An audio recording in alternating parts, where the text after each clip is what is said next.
He saw it all crystal clear. The woman playfully frolicking with a strange man in the pool was none other than his own wife, her charm unchanged, her smile radiant. Yet he didn't lash out, nor did he approach. Instead, he quietly turned around and walked into their shared room. Even though he was well aware of what the disheveled sheets implied, Uncle Ba's face remained unperturbed. Even when his wife returned to their suburban villa, her body weary and worn, he stepped forward and embraced her, an embrace that was calm, perhaps unnervingly so. This was not forgiveness, but rather a wait for the right moment. His intention was not merely to expose the lies, but to execute a flawless revenge. Gunshots rang out, shattering the gardener's tranquility outside, followed by an urgent knocking at the door. Yet Uncle Ba showed no signs of panic.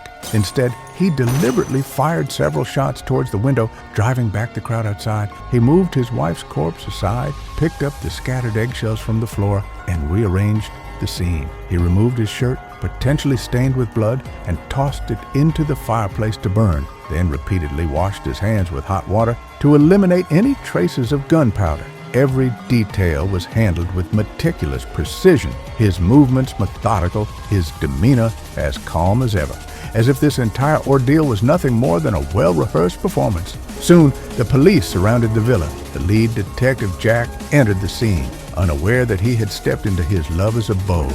They had known each other for a long time, yet always referred to one another by code names, never revealing their identities or discussing their personal lives. This was the most crucial part of Uncle Ba's plan. Through the crack in the door, the detective saw Uncle Ba holding a weapon and proposed that they both put down their guns before engaging in dialogue. Uncle Ba nodded in agreement and was the first to lower his pistol. Seeing this, the detective also let his guard down and entered the room. Uncle Ba immediately confessed to his actions and gestured towards the bloodstains on the floor and the photos on the wall. The detective glanced down and his face instantly changed. He rushed over to examine the fallen figure. At that very moment, Uncle Ba silently crept up behind him, ready to deliver the final blow. Unfortunately for him, the detective's reflexes were lightning fast.